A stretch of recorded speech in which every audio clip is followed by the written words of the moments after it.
كاين بزاف ديال الناس اللي كيسكنوا مثلا 20 سنه في واحد المحل كاليه، ولكن ملي كيجي عنده مول الدار تيقول له بغيت داري كتجيه غريبه. وكاين الاستمراريه دكتور، ما كتطبقوش الاستمراريه بحال الاراضي الفلاحيه؟ لا ما كاينش الاستمراريه، والعقار عنده مالك اللي كان غير محفظ دكتور. الا ما كانش عنده مالك ديال عقد الكراء ممكن نطرحوا هذه المساله هذه، ولكن هادشي باش كنديروا العقد باش كتحمي نفسك ما عندكش. اذن اللي بغيت نقول هو انه من بعد 20 عام او 30 عام الانسان تيعتبر ديك الدار بحال ديالو، عنده فيها ذكريات، عنده فيها طفوله، ولد وليداتو تما، كبر تما، شرف تما، وكيتمنى يمكن يموت تما. كيجي واحد النهار مول الدار تيقول له بغيت داري، ولكن تيتصدم ملي تيقول له بغيت داري، وخاصه ملي كنرجعوا للقانون ملي يعني من غير الاسباب اللي سبقنا وتكلمنا عليهم يمكن نذكروهم عليهم في الحلقات المقبله ان شاء الله باش ندير واحد السلسله ديال عقد الكراء للسكن. اليوم كنتكلم على فاش كيبغي شي واحد ياخذ الدار ديالو.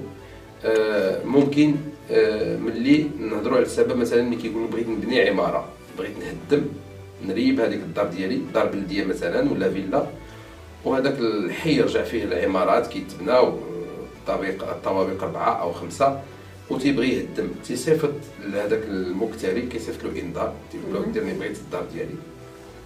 هذاك الانذار تيعطيه واحد الاجل ديال 60 يوم باش يفرغ. شنو عنده الحق هذاك المكتري؟ عنده الحق كتعويض على هاد فسخ العقد سنه، مبلغ سنه ديال الكراء. ملي كيكون الانسان كاري دار 30 عام كيكون كاريها رخيصه، تخيليها كاريها ب 1000 درهم دار كبيره، وملي تيبغي يعوضو غيعطيه عام. شحال هي عام؟ 10000 درهم، 12000 درهم. الا كان ب 2000 درهم غادي يعطيه 22 او 24000 درهم، او حتى اكثر، غتجي 3 مليون او 4 مليون. ما تتبررش داك فسخ العقد بالنسبه للمكتري، كتجي قاصحه، يخرج في الدار وعاد غادي يمشي يقلب على الكرا، وعاد يشوف شحال غادي يلقى الكرا، وهز حوايجك وهز كلشي، وكيكون دار تغييرات في الدار، دار اصلاحات وصوب هذا الخشب ودار هذا العود ودار هذا التقاوس ودار هذا القبص ودار بزاف ديال الحوايج. واش غيكرفس داك الشيء؟ واش غيخرج؟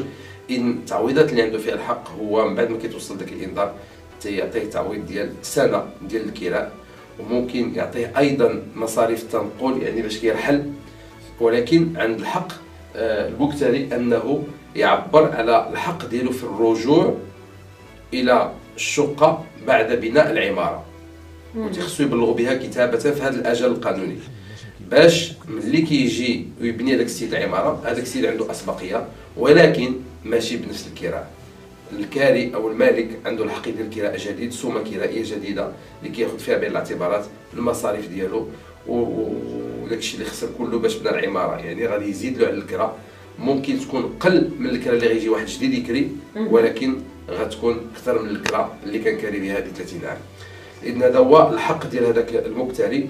ثم الى مشى حتى لاحظ بان هذاك السيد دار فقط كتدليس، يعني موه فقط وادعى بانه غادي يبني، تيمكن له يدير دعوه ضده ويطالب اولا بالرجوع الى المحل اذا ما بناش العماره، ثانيا كيرجع بنفس السومه الكرائيه، ثالثا كيطالب بالتعويضات.